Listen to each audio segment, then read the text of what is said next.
Okay, moving on in lesson 10.4. Now we're going to simplify expressions using negative and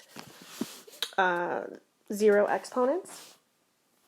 So what I have here, let's do an example. We're just going to follow our rules. Excuse me.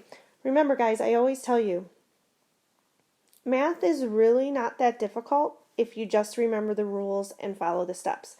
There's only a handful of math rules, and as long as you follow those through each problem, then you're good to go. But if you start making up your own rules or you're trying to do things that we didn't talk about, then you're going to get completely confused and lost and not know what's next. Okay, so for the first example on simplifying expressions, I have negative 3 times x to the 0 power. Let me write that better. Okay, negative 3 times x to the 0 power. Now, this exponent is only for the base of an x. This exponent is not related to this negative 3. We would know if it was related to the negative 3 if there were parentheses around negative 3x. But because there's no parentheses, the exponent 0 is only for the x. Okay, so now that we know that, I'm left with negative 3 x to the power of 0. We learned this in the previous video. X to the power of 0 is 1. So I'm left with negative 3 times 1. Negative 3 times 1 is negative 3. Okay? That's it. Just follow your rules. Okay, how about 6 times y to the negative 4th divided by y to the 6th power? Okay, just because you see a negative right away doesn't always mean it's going to end up a negative. And I'll do one of those examples down the road. But follow your rules. Again, the negative 4 is only with the y. It's not with the 6. If this was in parentheses, then that would be a different story. So really what you have here, I'm going to just separate these two. I'm going to put 6 times y to the negative 4th over y to the 6th. I'm left with 6 times y. I'm dividing with the same base. I subtract. Negative 4 minus 6 equals 6 times y to the what power? What is negative 4 minus 6? So yes, you must be remembering your integer rules. Negative 4 minus 6 would be negative 10.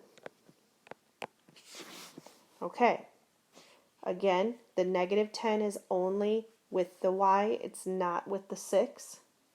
So I'm keeping the 6 again.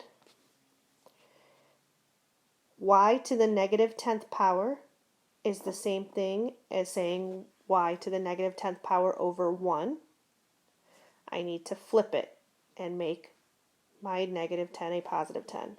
So it will be times 1 over y to the 10th power. Now I'm going to multiply these two together. 6 is the same thing as 6 over 1. So 6 times 1 is 6, and then 1 times y to the 10th is y to the 10th. Okay? Go slow with these. Are you doing the right steps? Are you doing the right properties? Okay? Let's do another one of these. Let's see, yeah. Okay.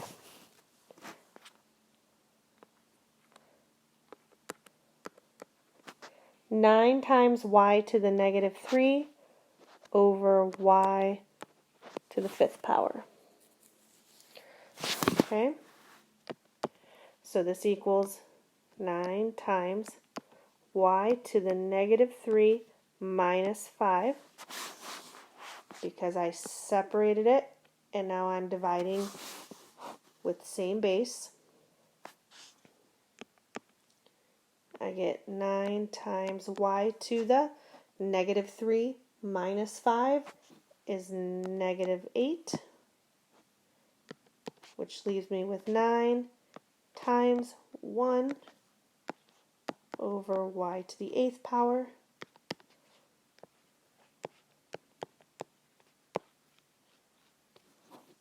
which gives me my final answer.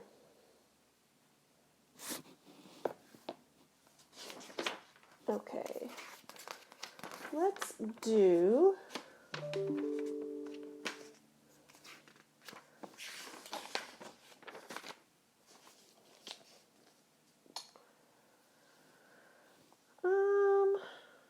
nope, I think I'm good there. I'm going to stop because I'm trying to make these videos short, and for some reason they just seem to keep going on.